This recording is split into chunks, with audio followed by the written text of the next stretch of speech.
Shalom, saya akan membaca dari buku Khotbah di atas Bukit yang ditulis oleh Ellen G. White. Bab 6, bukan menghakimi tetapi melakukan. Pembahasan dalam buku Matius 7 ayat 15. Berjuanglah untuk masuk melalui pintu yang sesak itu. Pejalan kaki yang terlambat itu terburu-buru menuju gerbang kota pada waktu matahari mau terbenam. Tidak bisa melihat sesuatu yang menarik perhatian di dekat jalan. Segenap pikirannya ditujukan pada satu maksud untuk memasuki gerbang. Keteguhan maksud yang sama, kata Yesus, diperlukan di dalam kehidupan Kristen. Telah kubukakan kepadamu kemuliaan tabiat, yaitu kemuliaan sejati kerajaanku.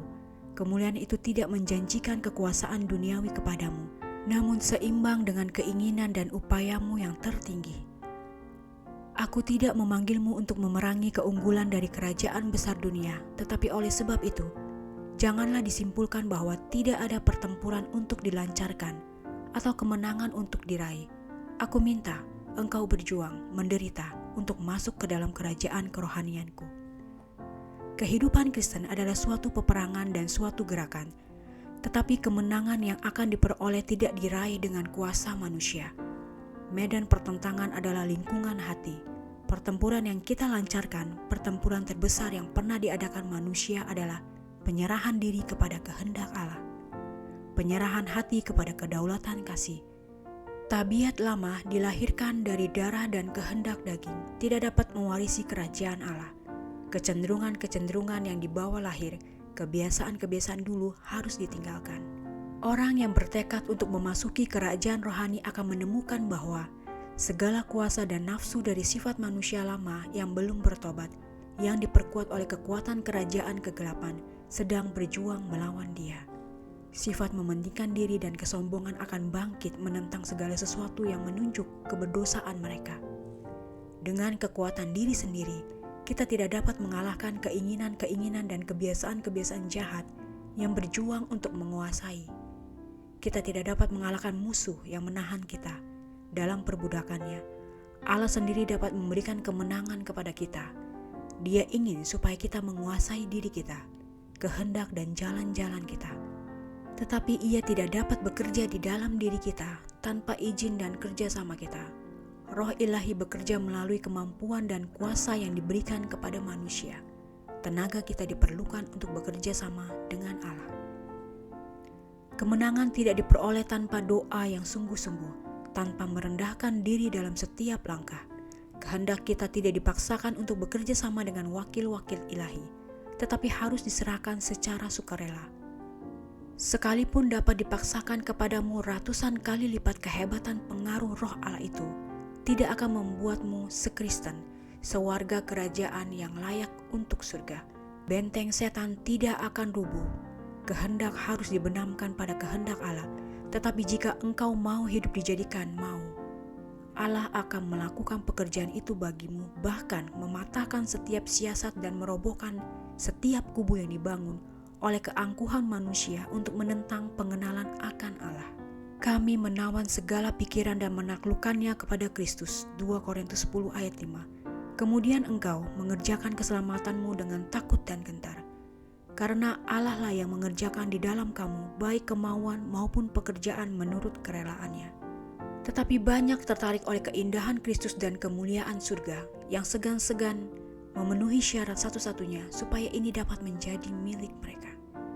Banyak yang berada di jalan lebar sama sekali tidak puas dengan jalan yang mereka lalui itu.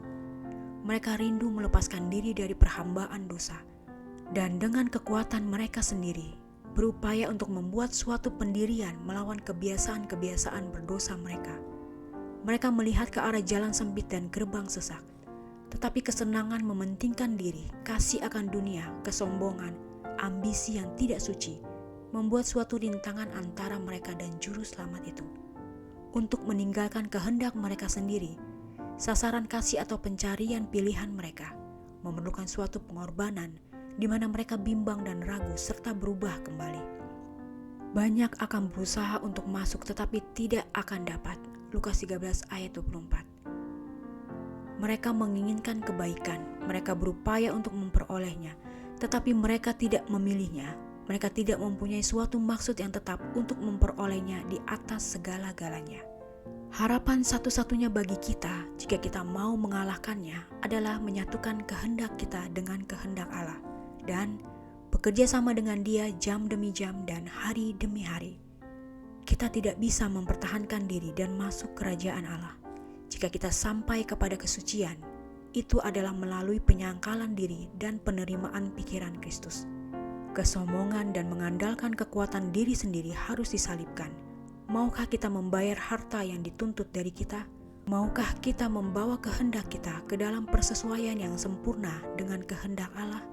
Sebelum kita mau, kasih karunia Allah yang mengubah tidak dapat dinyatakan kepada kita. Peperangan yang harus kita lancarkan adalah peperangan iman. Itulah yang kuusahakan, kata Rasul Paulus, dan kupergumulkan dengan segala tenaga sesuai dengan kuasanya yang bekerja dengan kuat di dalam aku. Kolose 1 ayat 29.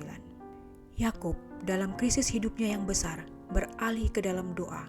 Dia dipenuhi dengan satu tujuan terunggul mencari perubahan tabiat. Tetapi sementara dia meminta kepada Allah, semusuh seperti yang dia harapkan menumpangkan tangannya kepadanya dan sepanjang malam dia bergumul untuk hidupnya.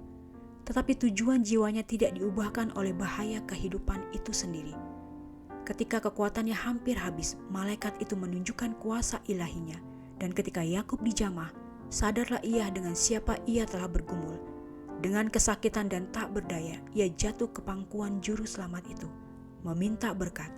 Dia tidak mau dikesampingkan atau menghentikan permohonannya.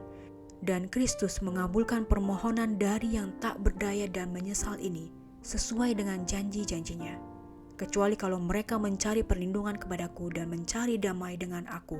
Ya, mencari damai dengan aku. Yesaya 27 ayat 5. Yakub memohon dengan roh yang tekun. Aku tidak akan membiarkan engkau pergi jika engkau tidak memberkati aku. Kejadian 32 ayat 26. Roh yang gigih ini diilhami oleh Dia yang bergumul dengan Yakub. Dialah yang memberikan kemenangan kepadanya dan Dia mengubah namanya dari Yakub menjadi Israel. Seraya berkata, engkau telah bergumul melawan Allah dan manusia dan engkau menang. Kejadian 32 ayat 28. Bahwa Yakub yang telah sia-sia bergumul dengan kekuatannya sendiri telah menang melalui penyerahan diri dan iman yang tabah. Dan inilah kemenangan yang mengalahkan dunia, iman kita. 1 Yohanes 5 ayat 4. Demikianlah bacaan buku Khotbah di atas Bukit, bab 6, bukan menghakimi tetapi melakukan. Pembahasan dalam Matius 7 ayat 15. Berjuanglah untuk masuk melalui pintu yang sesak itu. Tuhan memberkati.